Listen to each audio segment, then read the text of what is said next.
हर शहर में, हर मोहल्ले में एक ना एक ऐसी जगह जरूर होती है जिसके बारे में लोग फुसफुसा कर बातें करते हैं। आज हम एक ऐसे ही फ्लैट C14 की कहानी को जानेंगे। तो चलिए दरवाजा खोलते हैं और देखते हैं कि उसके अंदर कौन सा राज दफन है। कहानी शुरू होती है इसी एक लाइन से, पड़ोसियों की दी हुई एक चेतावनी। एक ऐसी चेतावनी जिसे सुना तो गया पर माना नहीं गया। और ये सिर्फ एक वाक्य नहीं था, ये तो आने वाले भयानक सच का पहला इशारा था।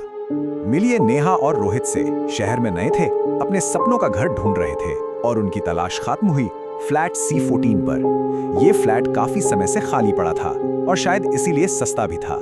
आसपास के लोगों ने जो भी कहा, उन्होंने उसे महज सुनी सुनाई बातें मानकर नजरअंदाज कर दिया। उन्हें क्या पता था कि वो सिर्फ एक घर में नहीं बल्कि किसी के अतीत में कदम रख रहे थे। पहला हफ्ता बिल्कुल नॉर्मल लगा, जैसे लोगों की बातें बस वहम थी। लेकिन फिर एक रात नेहा ने रोहित से एक अजीब सी बात कही। बोली, तुम रात में मुझसे बात क्यों करते हो? मेरी नींद खराब हो जाती है। रोहित ने यह सुन के मजाक में टाल दिया, पर यह मजाक नहीं था, ये उस घर की पहली दस्तक थी। और फिर वो रात आई। घड़ी पर वक्त था सुबह के 3:11। कहते हैं कि वो वक्त होता है जब दो दुनियाओं के बीच का पर्दा सबसे बारीक हो जाता है।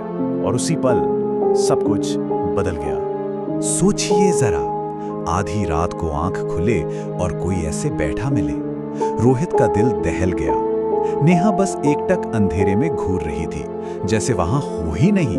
रोहित ने उसे हिलाया, आवाज दी, कोई जवाब नहीं। और फिर उस गहरी खामोशी को एक आवाज ने तोड़ा। एक ऐसी आवाज जो थी तो नेहा की, पर लग नहीं रही थी। सिर्फ ये 3 शब्द, और रोहित के दिमाग में जैसे सब कुछ सुन पड़ गया। आवाज नेहा की थी, पर अंदाज, वो लहजा, वो किसी और का था। उसने घबरा कर नेहा को जोर से झिंझोड़ा और नेहा ऐसे लेट गई जैसे कुछ हुआ ही ना हो। पर रोहित समझ चुका था, कुछ बहुत बहुत गलत था। सुबह जब रोहित ने उससे इस बारे में पूछा तो नेहा को कुछ भी याद नहीं था। वो हैरान थी। उसे लगा रोहित कोई बुरा सपना देखकर डर गया है। अब रोहित के मन में एक अजीब सा डर बैठ गया। क्या वो सच में सपना देख रहा था, या उस अंधेरे कमरे में कोई और भी था जिसे सिर्फ नेहा देख सकती थी? उस रात के बाद नेहा बदलने लगी, धीरे धीरे, पर साफ दिख रहा था। उसकी आदतें, उसका बर्ताव, सब कुछ बदल रहा था। ऐसा लग रहा था मानो उस घर की दीवारों में कैद कोई साया अब नेहा पर अपना असर डाल रहा था। ये बदलाव अब डराने लगे थे। एक दिन रोहित ने देखा कि घर के सारे आईने कपड़ों से ढके हुए हैं। वजह पूछने पर नेहा ने कांपते हुए कहा, वो मुझे घूरती है। उसकी आवाज भी अजीब हो गई थी, कभी बहुत भारी तो कभी बस फुसफुसा कर बात करती। और वो अक्सर कहती कि उसे लगता है कोई हर वक्त उसके ठीक पीछे खड़ा रहता है। और फिर एक शाम उसने रोहित से सीधा ये सवाल पूछ लिया। ये पहली बार था जब नेहा ने खुद माना कि उसे किसी और की मौजूदगी महसूस हो रही है। कोई है जो उसे अपनी तरफ बुला रहा है। रोहित के पास इस सवाल का कोई जवाब नहीं था।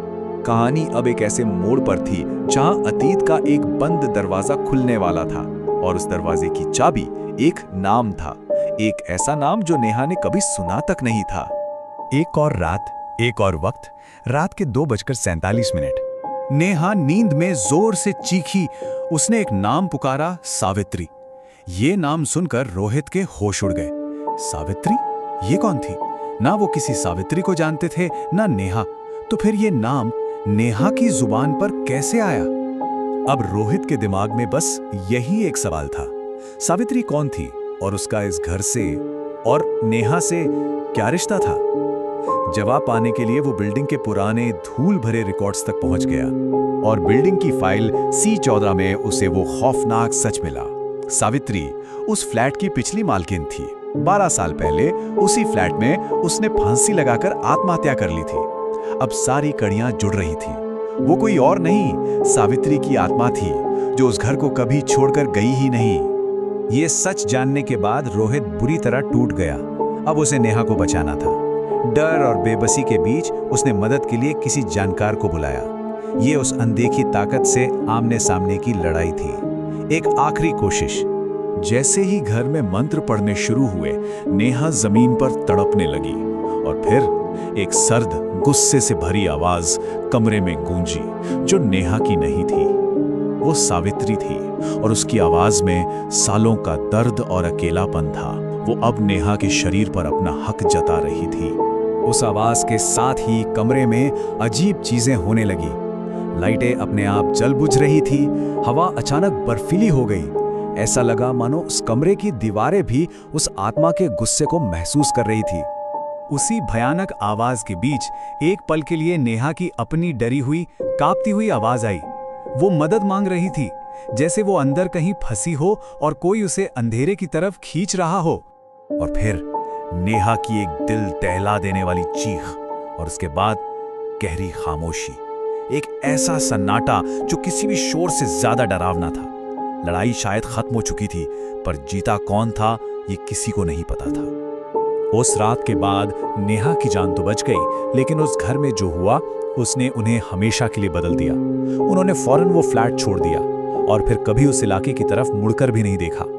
उस घटना के बाद फिर किसी की हिम्मत नहीं हुई उस फ्लैट में रहने की। फ्लैट C14 आज भी उसी तरह वीरान पड़ा है, अपने अंदर उस रात के न जाने कितने राज दफनाए हुए। लेकिन कहानी शायद यहीं खत्म नहीं हुई। आस पड़ोस के लोग कहते हैं कि आज भी कभी कभी रात के सन्नाटे में उस बंद फ्लैट से एक औरत के रोने की आवाज आती है, और वो आवाज नेहा की है। सवाल ये है कि क्या सावित्री की आत्मा आज भी उस आवाज में गूंजती है, या फिर उस रात नेहा का एक हिस्सा हमेशा के लिए उसी फ्लैट में कैद होकर रह गया।